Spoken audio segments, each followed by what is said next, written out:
Le 12 janvier 1920, le paquebot Afrique faisait naufrage au large des côtes françaises.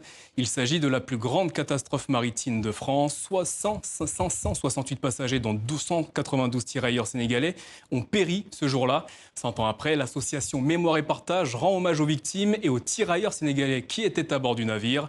Bonsoir, Karfa Sira Diallo. Bonsoir, monsieur Bosso. Le fondateur de l'association Mémoire et Partage. Vous êtes également le commissaire de l'exposition mémoriale des tirailleurs naufragés. Dites-nous, que s'est-il passé à bord de ce navire entre les 9 et 12 janvier 1920 ? Entre le 9 et le 12 janvier 1920, il se passe le Titanic français. C'est ainsi que certains de vos collègues l'ont appelé, c'est-à-dire la plus grande catastrophe maritime française. Nous sommes le 9 janvier 1920, nous sommes sur les quais des Chartrons. Il y a un paquebot. Ce paquebot s'appelle l'Afrique. Et ce paquebot va sombrer. Et il va sombrer avec à son bord, c'est vrai, presque 600 passagers. 600 passagers, dont 192 tirailleurs sénégalais. 9 janvier 1920, c'est 2 ans après la Première Guerre mondiale. On peut se demander, mais que faisaient encore des tirailleurs sénégalais en France, en métropole? Pourquoi est-ce qu'ils montent sur ce bateau? On a une réponse à cette question? On a la réponse à cette question parce qu'il faut savoir que les tirailleurs sénégalais, qui ont un nom générique, ce ne sont pas que des gens qui sont ressortissants du Sénégal d'aujourd'hui, c'était des gens qui étaient ressortissants de toute l'Afrique occidentale française, de toutes ces colonies, Sénégal, Côte d'Ivoire, Guinée, Mali, etc. Eh bien, il reste pour beaucoup d'entre eux, après la guerre, beaucoup n'échappent pas aux tranchées et à cette terrible boucherie de la Première Guerre.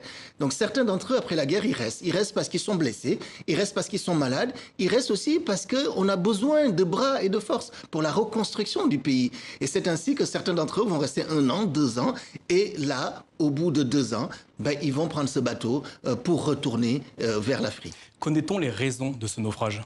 Les raisons de ce naufrage, nous les connaissons à peu près. Il y a encore quelques controverses sur les raisons essentielles qui n'ont jamais été tranchées. Pour autant, ce qui a été attesté, c'est que lorsque ce bateau quitte la Garonne, il heurte une épave. Il y a une voie d'eau qui se fait dans le moteur. Ce bateau commence à dériver.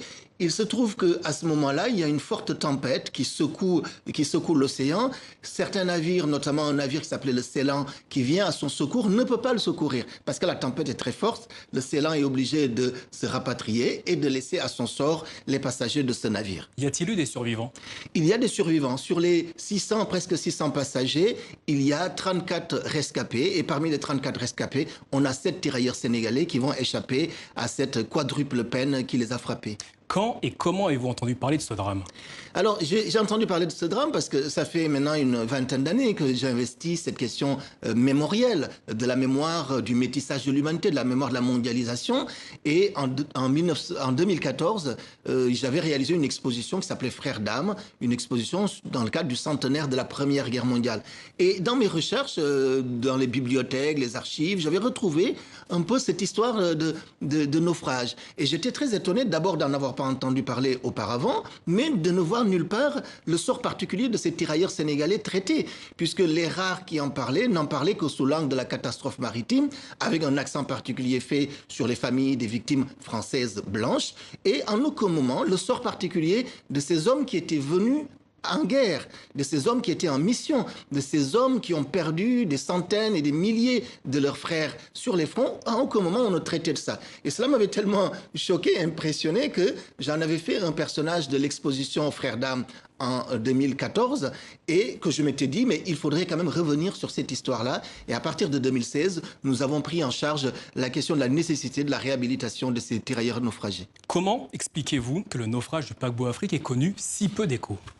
Plusieurs raisons peuvent l'expliquer. D'abord, le contexte politique, disons militaire. Nous sommes 2 ans après la Première Guerre mondiale. Il faut admettre que la Première Guerre mondiale a été une boucherie innommable. Innommable. Il n'y a pas une seule famille française même qui n'ait perdu quelqu'un dans cette Première Guerre mondiale. Ça se compte en millions de victimes. Donc c'est vrai que pour beaucoup d'autorités, 600 passagers qui sombrent dans l'océan, ça pouvait sembler comme une peccadille face à l'horreur de cette tragédie-là.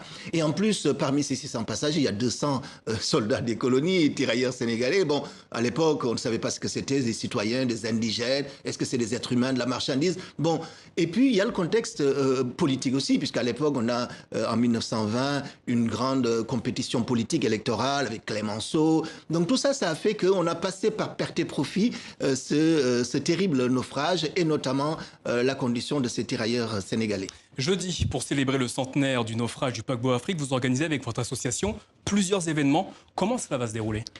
Ça va se dérouler comme on le fait d'habitude. C'est-à-dire que dans tout le travail de mémoire que nous faisons, nous essayons d'articuler la dimension artistique à la dimension culturelle, pédagogique et politique. Nous serons sur les quais des Chartrons, exactement là où le bateau est parti le 9 janvier. Les Chartrons qui se situent dans la ville de Bordeaux. Dans la ville de Bordeaux. Et la ville de Bordeaux, bien sûr, qui a été la porte d'entrée, la porte de sortie du territoire national français, du fait de son passé colonial.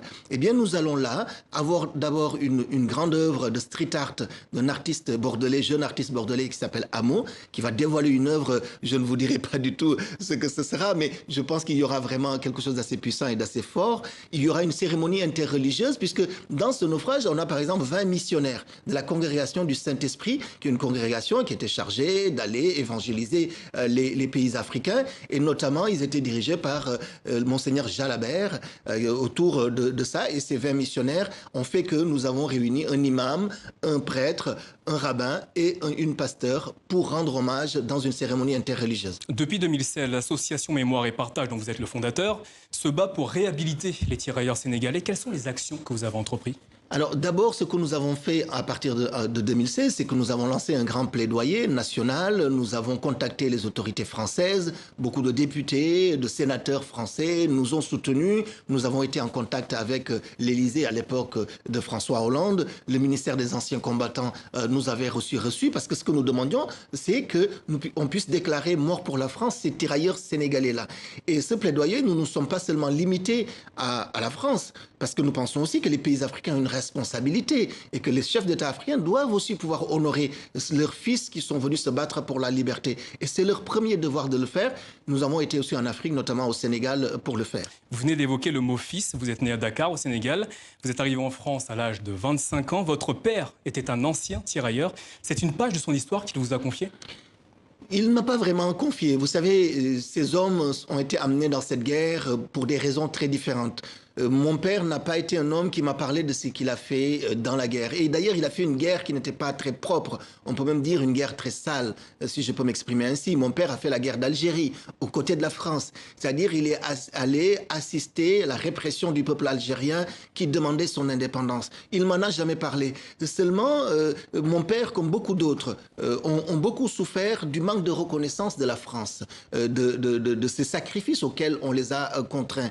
Et c'est vrai qu'une sorte de tempérament militant, une passion pour l'histoire, m'ont porté effectivement à prendre en charge avec les membres de l'association ces questions mémorielles, ici en France, mais aussi en Afrique. Merci, Karfa Sierra Diallo. Je rappelle que vous êtes le fondateur de l'association Mémoire et Partage. Vous organisez ce jeudi à Bordeaux des hommages pour les victimes du paquebot Afrique qui a fait naufrage en 1920. Merci de nous avoir suivis. Excellente soirée sur TV5 Monde.